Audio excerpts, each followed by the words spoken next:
Vamos a ir a la palabra del Señor. Vamos a ir a Hechos, capítulo 3. Vamos a leer desde el versículo número 1. Voy a usar espérense, yo cuadro eso aquí, la Nueva Traducción Viviente. Dice la palabra del Señor desde el verso número 1.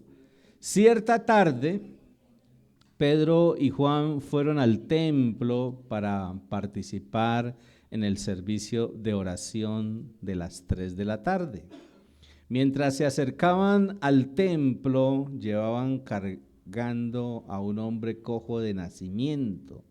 Todos los días lo ponían junto a la puerta del templo, la que se llama Hermosa, para que pidiera limosna a la gente que entraba. Cuando el hombre vio que Pedro y Juan estaban por entrar, les pidió dinero.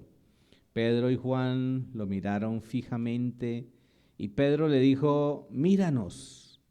El hombre lisiado los miró ansiosamente, esperando recibir un poco de dinero. Pero Pedro le dijo: yo no tengo plata ni oro para ti, pero te daré lo que tengo. En el nombre de Jesucristo de Nazaret, levántate y camina. Entonces Pedro tomó al hombre lisiado de la mano derecha y lo ayudó a levantarse. Y mientras lo hacía, al instante los pies y los tobillos del hombre fueron sanados y fortalecidos. Se levantó de un salto, se puso de pie y comenzó a caminar. Luego entró en el templo con ellos, caminando, saltando y alabando a Dios. Toda la gente lo vio caminar y lo oyó adorar a Dios.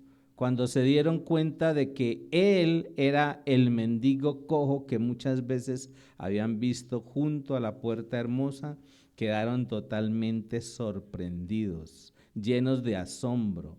Salieron todos corriendo hacia el pórtico de Salomón, donde estaba el hombre sujetando fuertemente a Pedro y a Juan. Y esta porción que acabamos de leer es una porción de la Biblia muy significativa. Cuando yo leía esta porción de la Biblia, ayer que estaba meditando, que comparto el día de mañana, el Señor me hacía recordar que Él es inmutable. Tenemos un Dios con muchas características, con muchos atributos. Y uno de los atributos que Dios tiene es la inmutabilidad. ¿Qué significa eso? Que Dios no cambia, ¿sí? Que Dios no cambia, que Dios es el mismo, como también la Biblia lo dice, ayer, hoy y mañana, ¿sí? Dios no cambia. Y cuando miraba esta escena que nos narra aquí Hechos capítulo 3, meditaba en eso. Dios en este tiempo inicial de la iglesia cristiana, porque aquí apenas se está formando la iglesia de Jesucristo, se está formando todo ese movimiento espiritual, producto de la muerte, la crucifixión, la resurrección y la ascensión de Cristo. Se está formando ese pueblo de Dios, ese cuerpo de Cristo, y se ven manifestaciones, muchas manifestaciones. Y si Dios no cambia, así como se manifestó antiguamente, se puede estar manifestando hoy y se manifestará mañana. Y nosotros deberíamos también ser conscientes de eso, de que Dios se puede manifestar en todo momento y en toda circunstancia. ¿Cierto, Saray? Todo el tiempo se puede manifestar Dios. Y por eso le colocaba el título de esta reflexión: las manifestaciones de Dios a través de sus hijos. Y aquí uno encuentra, que nos muestra el capítulo 3, el primer milagro de la iglesia. Nos habla en todo este capítulo se divide en dos partes. La primera parte habla del primer milagro de la iglesia y la segunda parte nos habla del segundo discurso de Pedro. En el primer discurso, ¿cuántas personas se convirtieron a Cristo? ¿Recuerdan? 3,000 personas. En este segundo discurso, más de 5,000 personas. Y uno evalúa, hoy se está manifestando Dios a través de nosotros de la misma manera como lo hacía antes. Debería estarse manifestando, debería estar obrando, debería estar actuando. ¿Por qué no lo hace? ¿Por qué no se está dando esa evidencia? Pues de pronto desconocemos muchos testimonios. Qué bueno que cada mes saquemos un tiempo y como lo hacemos siempre acá, sacamos el último sábado y el último domingo del mes para dar testimonio de lo que Dios ha hecho en nuestras vidas. Hay cosas muy sencillas, hay cosas muy elementales, pero también hay cosas muy extraordinarias que Dios está haciendo en nuestra vida y a través de nuestras vidas. Y deberíamos dar testimonio. Yo les decía hace algún tiempo, quien no da testimonio es por dos razones, y anoche lo ratificaba, por puro miedo o porque andan regular en su comunión con Dios. Y yo diría que es lo segundo. Cuando uno anda en una buena comunión con Dios, deja a un lado el miedo y simplemente glorifica de una manera gozosa y alegre al Señor. Pero aquí vemos entonces la manifestación de Jesús, la manifestación del Espíritu Santo a través de los apóstoles, cómo se está manifestando Él. En el capítulo anterior que estuvimos analizando, veíamos cómo iba naciendo la iglesia y cómo el Espíritu Santo se había encarnado en los creyentes. Y vemos que elementos muy puntuales se evidencian a través de esa encarnación, de ese bautizo que hizo el Espíritu Santo en la vida de cada uno de los que estaban allí en el día de Pentecostés. Y son el amor, el poder y la bendición para servir. Y esos tres elementos son elementos que deberían estar permanentemente desarrollándose en nuestra vida, en el caminar de nuestra vida como hijos de Dios.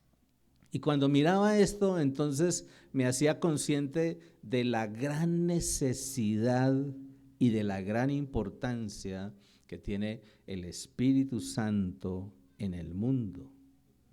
Hoy el Espíritu Santo sigue activo. Hoy el Espíritu Santo permanece activo en la vida del creyente. Hoy el Espíritu Santo está convenciendo de pecado a la gente que necesita acercarse a Dios. Hoy el Espíritu Santo sigue frenando la maldad que en este mundo nuestro enemigo y todos sus emisarios quieren desarrollar para destruir a este mundo, a las personas en este mundo. Ahora que estábamos en plena alabanza y adoración, se arrimó un chico en una moto. Estaba algo tomado el chico, pero dijo, ¿me puedes hacer un favor? Yo quiero que oren por mí y por mi mamá. Mi mamá está en la droga. Y yo estoy buscando la manera de recoger recursos. Bueno, esperemos que llegue, que iba a traer unas hamburguesas, dijo. Pero dijo, yo estoy buscando recursos porque quiero llevar a mi mamá a un lugar donde la ayuden. Pero necesitamos mucha oración. Y uno ve cómo Dios inquieta el corazón, ¿no? Él iba pasando por ahí, oyó la alabanza, que hoy estaba bastante dura, ¿cierto? La alabanza. Y la oyó y paró. ¿Sí? Venía rápido y paró. Y yo le dije, claro, ¿cuál es tu nombre? ¿Cuál es el nombre de tu mamá? Y de una vez venga, oremos. ¿Sí? Y ahí oramos un momentico, lo hice recibir a Cristo y oramos. Hay una gran necesidad en la gente y algo que nos enseña este pasaje es acerca de eso. Y aunque nos habla de la sanidad de un cojo, nos enseña muchas cosas aquí que yo veo y que son importantes considerar. ¿Por qué Dios se manifiesta a través de sus hijos? ¿Y en qué tipo de hijos se manifiesta? ¿O a través de qué tipo de hijos se manifiesta? Pues algo que vemos aquí muy puntual es en aquellos que tienen una constante vida de oración. Si usted va a la Reina Valera, allí en el versículo 1 de Hechos 3 dice, Pedro y Juan subían juntos al templo a la hora novena, que era la hora de la oración. Aquí hacemos un ejercicio cada mes, y qué bueno que usted participara. Un ejercicio que tenemos cada mes y es el del acuerdo de la oración. ¿Recuerdan? Bueno, ¿cuál es el acuerdo de oración? Sencillamente el acuerdo de oración es que nosotros todos los días apartemos una hora. No para ver Netflix o para ver novelas o para oír radio, bueno, no. Apartemos una hora para estar intercediendo los unos por los otros. Y que en esa hora estemos intercediendo por las necesidades de todos nosotros. Por eso la tarjetica que les pusimos, para que por favor la llenen, coloquen su nombre, coloque su hora, la hora en la que usted intercede. Si quiere, coloque su teléfono para mandar allí o involucrarle en el grupo que tenemos de WhatsApp y mandarles la información de las peticiones de todos. Porque la Biblia nos enseña y nos dice que debemos orar los unos por los otros. Pero algo que veía aquí como característica, que es una evidencia de que Dios usa y se manifiesta a través de sus hijos, cuando sus hijos son gente que tiene una consistente vida de oración. Esta era la hora del sacrificio de la tarde. En la otra versión, ¿cómo decía? Las 3 de la tarde. ¿Sí? Hay una hora para orar. Sí, la hora para orar la determina usted, pero hay un momento que nosotros deberíamos sacar para interceder, para orar. No necesariamente tiene que ser nuestro tiempo devocional, que eso es otro tiempo, pero sí debe haber una hora para estar intercediendo, para estar orando. Y esta gente y estos discípulos de Cristo tenían ese hábito como lo tenía en su cultura el pueblo de Israel. Iban al templo y ahí en el templo sacaban un tiempo para orar, para interceder. Y en ese tiempo, ¿qué hacía el sacerdote? O el sumo sacerdote o el sacerdote que estaba de turno en ese momento ofrecía el incienso con las oraciones. Iba y se presentaba allí en el templo, delante del altar de oro, y quemaba incienso y elevaba oraciones con el incienso. Por eso hay una referencia entre el altar de oro donde se quema el incienso y las oraciones. Y por eso uno de los elementos que hace que nuestra vida sea una vida usada por Dios constantemente es la oración. La oración debe ser una constante en nuestra vida. Lo otro que yo miraba aquí es el hecho de la necesidad. La necesidad siempre buscará ayuda. Cuando usted y yo tenemos necesidad, ¿qué debemos hacer? Buscar ayuda. ¿Prioritariamente a quién? A Dios. Si hay una necesidad, si hay una dificultad, si hay un problema, si hay una circunstancia difícil por la que estamos atravesando, ¿qué debemos hacer? Pero regularmente no lo hacemos. Regularmente, ¿qué hacemos? Nos desesperamos, nos angustiamos, ¿sí? Empezamos a quitarnos los pelos de la cabeza porque empieza uno a decir, ¿y ahora qué hago? ¿Sí? Por eso algunos son de más poco pelo que otros. Se angustian mucho y todo el tiempo les da mucha ansiedad. Debemos entender que siempre habrá necesidad. Y eso es lo que dice el versículo 2. Había un hombre cojo de nacimiento que era llevado y dejado cada día a la puerta del templo que se llama La Hermosa, para que pidiera limosna a los que entraban en el templo. O sea, esta persona, y es lo que vemos aquí, era ayudado para buscar suplir su necesidad, pero la necesidad que él estaba buscando suplir era material, porque estaba buscando era que le dieran recursos, se paraba y él decía, aquí viene bastante gente, ¿cierto? Aquí viene bastante gente. Yo me imagino, no sé si ese fue el pensamiento de este muchacho ahora, pero yo me imagino que él pasó y vio, allá están haciendo bulla, allá están cantando, ¿sí? Aquí hay una oportunidad para que me compren algunas hamburguesas, ¿sí?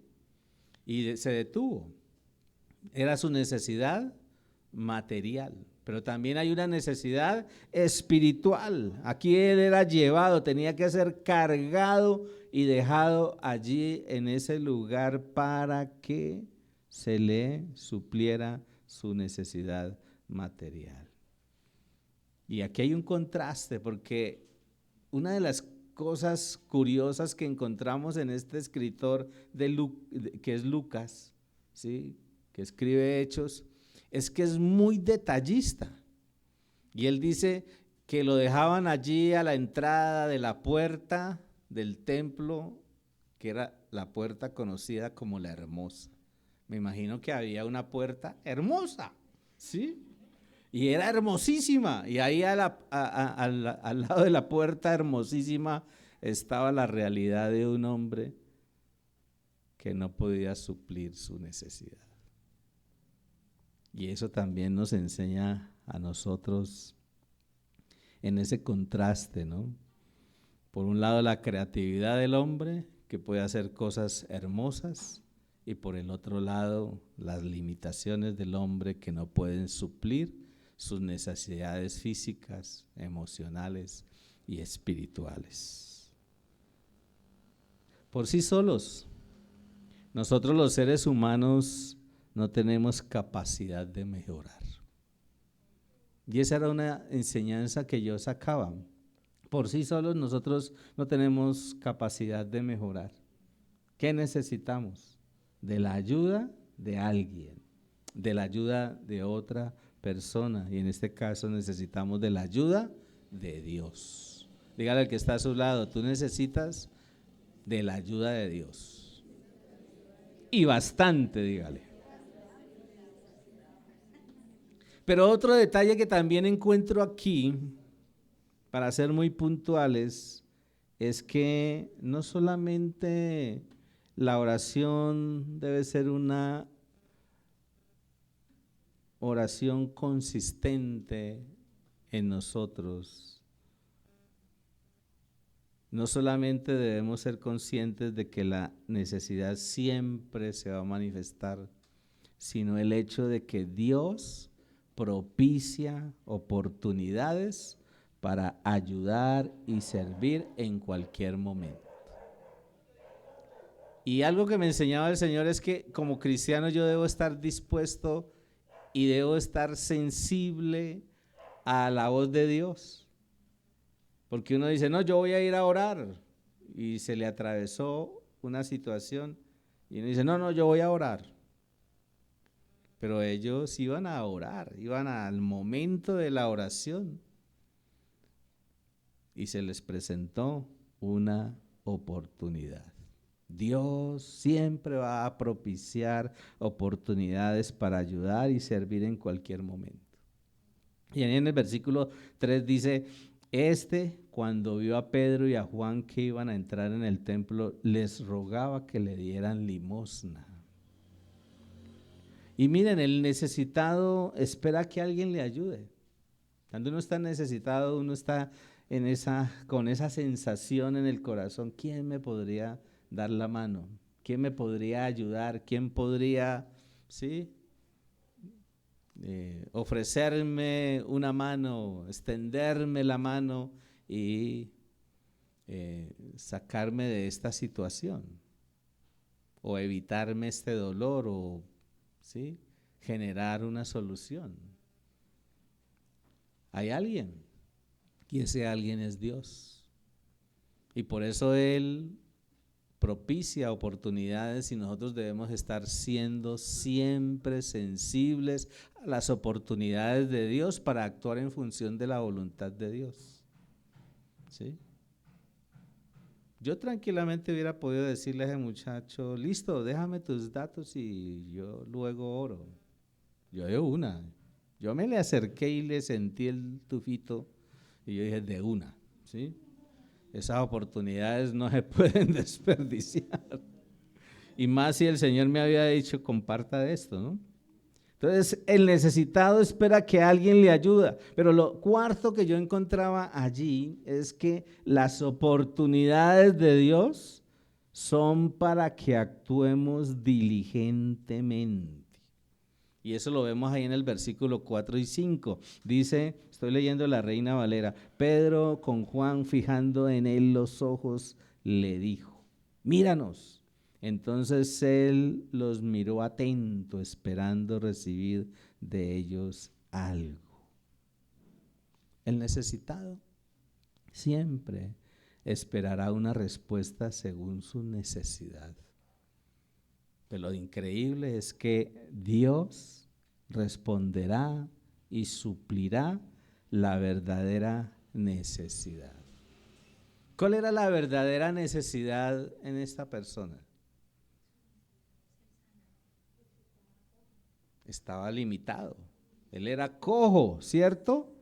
Y lo que nos muestra aquí el pasaje era que era cojo de sus pies, de sus tobillos.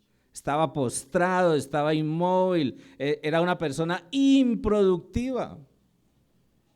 Y Dios no estaba mirando simplemente le voy a dar unas monedas, le voy a suplir un dinero para que temporalmente se ayude.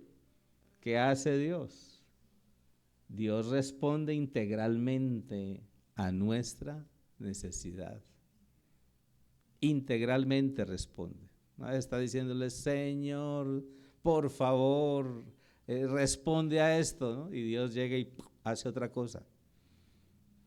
Y cuando uno no está conectado con Dios, empieza a rascarse la cabeza y dice, bueno, ¿y por qué no me dijo? ¿Por qué no me dio lo que le estaba pidiendo?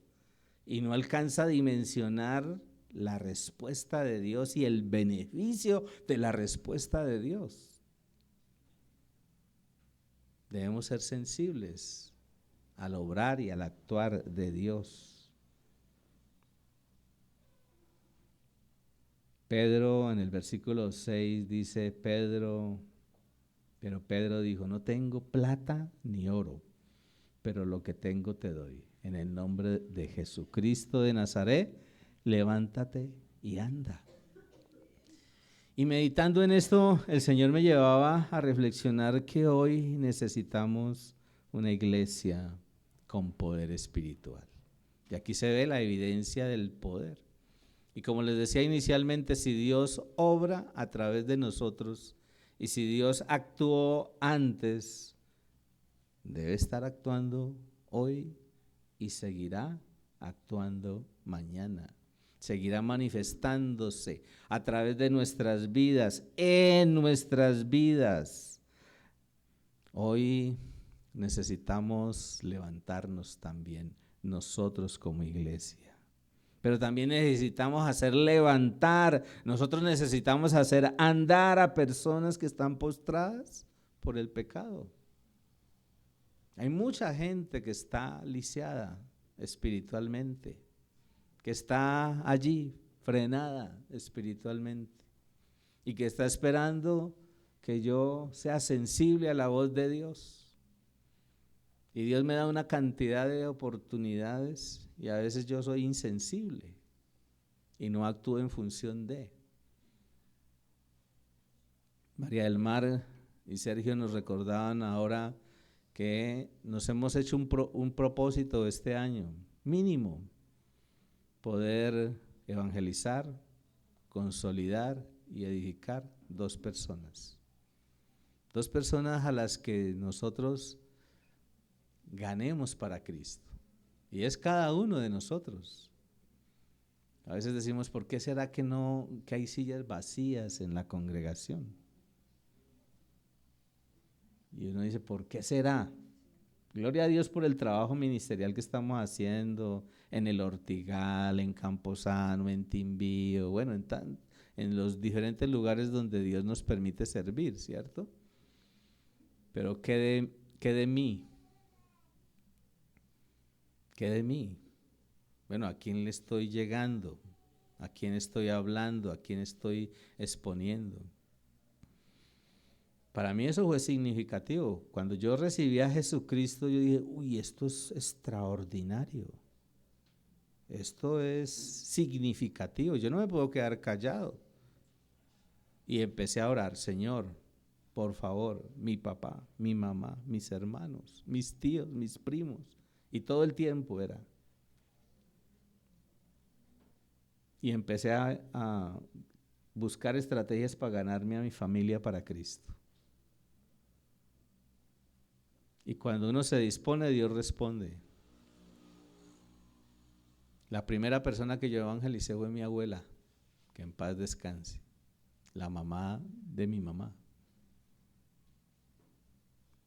Y después llegó mi hermano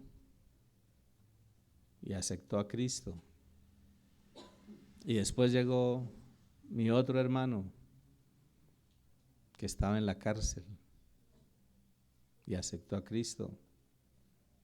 A mis papás nos lo ganamos invitándolos a actividades, conferencias, ¿sí? Y producto de eso empezaron a ser ganados los tíos, los primos, y Dios ha ido alcanzando a muchas personas de la familia. Nosotros no nos podemos quedar quietos, nosotros debemos dejar que Dios se manifieste a través de cada uno de nosotros. Entonces, dice el versículo 7, lo tomó por la mano derecha y lo levantó. Al instante se le afirmaron los pies y tobillos.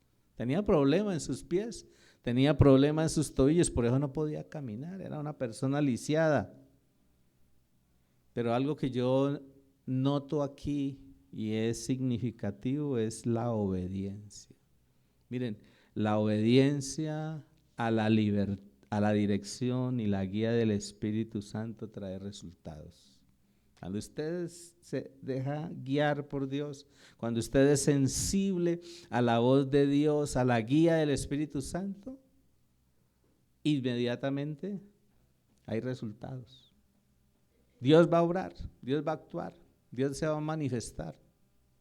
Yo recuerdo una compañera cuando estaba en el movimiento universitario cristiano, que ella entró en crisis, porque nos contaba ella que una vez fue a visitar a alguien en el hospital. Y cuando ella iba entrando a buscar la habitación de su compañera, a quien iba a visitar allí en el hospital, a mano izquierda había una habitación y había una persona enferma allí, y el Espíritu Santo le dijo, háblale de mí. Y ella frenó allí, miró a la persona y dijo, ahorita que termine de visitar a mi amiga, vuelvo. Y mientras hablaba con su amiga, se hizo tarde y empezaron a sacar a la gente de las visitas. Y ella dijo, mañana a primera hora cuando venga a visitar a mi amiga, lo primero que hago es hablarle de Cristo a esta persona. Y Dios deja. Al otro día llegó temprano y cuando fue pasando por la habitación, como la canción, la cama vacía. Y entonces ella dijo, ¿qué pasaría? Y preguntó, dijo, no, anoche se murió. Terrible, ¿cierto? Cuando uno no es sensible a la voz de Dios. Nosotros tenemos que ser sensibles a la voz de Dios. Si Dios me inquieta el corazón, yo debo actuar inmediatamente. ¿Sí? Yo puedo hacerle una pausa a mi hora de oración porque hay una persona que está necesitando de Él. Y estos hombres fueron sensibles a la voz de Dios. En medio de su realidad, porque ellos dijeron, no tenemos ni oro ni plata. No tenían para darle lo material en ese momento. Pero tenemos, y de eso que tenemos, te vamos a dar. Ellos eran conscientes de lo que habían recibido. Usted y yo tenemos que hacernos conscientes de lo que hemos recibido del Señor. Dios nos ha dado poder. Dios nos ha dado autoridad. Por eso aquí vemos a estos hombres en fe y obedientes, ¿no? Porque ellos le dijeron, de lo que tenemos te damos, en el nombre de Jesús, levántate y anda. Y ellos no esperaron que él se levantara, sino que lo agarraron de la mano y lo empujaron, lo ayudaron a levantarse. Y el hombre tiene que haber sentido la manifestación de la presencia de Dios en su vida, porque de una vez se paró y de un solo brinco saltó y empezó a alabar y adorar y a exaltar a Dios. Esa era su necesidad más importante. Y ya uno caminando pues se rebusca y consigue lo de la papita, ¿cierto? Pero lo primero y lo más importante, Dios lo suplió. Aquí vemos el cumplimiento de lo que dice Hechos 1:8. Y recibiréis poder cuando haya venido sobre vosotros el Espíritu Santo, y me seréis testigos en Jerusalén, en Samaria, en Judea y hasta lo último de la tierra. Mire que Dios es un Dios de procesos, ¿no? Dios se está manifestando en Jerusalén. Allí era Jerusalén. Y lo que nos está diciendo allí Hechos capítulo 3 es que es Jerusalén. ¿Sí? Jerusalén. Allí se ve entonces el inicio de esas señales del establecimiento del reino de Dios. Y lo increíble, lo que nos dice el versículo 9 y 10, ¿no? Todo el pueblo lo vio andar y alabar a Dios. Y lo reconocían que era el que se sentaba a pedir limosna a la puerta del templo La Hermosa. Y se llenaron de asombro y espanto por lo que le había sucedido. ¿Sabe qué me enseñaba el Señor? Que un milagro va a evidenciar la manifestación del establecimiento del reino de Dios. La gente empezó a ver la manifestación. Ellos eran conscientes, los que estaban allí en el templo eran judíos. O sea, ellos eran conscientes de que en algún momento se iba a dar la manifestación de Dios en medio de ellos como pueblo. Porque si usted va a Isaías capítulo 35, dice que el cojo saltará. ¿Cierto? ¿Cómo es que dice la canción? El cojo saltará, con el arpa danzará, la lengua de los mudos cantará. Qué increíble. Y aquí se está cumpliendo, y ellos como pueblo de Israel y conocedores de la palabra de Dios sabían. Esto es increíble, la manifestación de la presencia del Espíritu Santo. Sí, y eso es increíble lo que vemos allí. Mientras el cojo que había sido sanado tenía asidos a Pedro y a Juan, todo el pueblo atónico concurrió a ellos al pórtico que se llama de Salomón. La gente fue a ver quiénes eran los que habían sido usados por Dios. Dios quiere usarnos, pero nosotros debemos disponernos para que nos use. ¿Estar listos? ¿Sí? Estar listos. Si alguien le dice, ay, tengo una dificultad, venga, oremos. Si alguien le dice, venga, estoy enfermo, venga, oremos. A usted mismo, a usted misma. ¿Sí? Yo me he reunido con gente y le digo, ore por mí porque tengo un dolor aquí. A mí no me da vergüenza decir, me está doliendo la cabeza o me duele aquí. Yo soy un ser humano como todos nosotros y necesitamos apoyarnos mutuamente en oración. Amén. Bueno, ¿qué tal si dejamos allí? Porque esto sigue, pero la próxima continuamos con el resto. Y nos ponemos de pie y le damos gracias al Señor y nos disponemos para honrar al Señor con el pan y el vino y recordar la obra extraordinaria que Él hizo.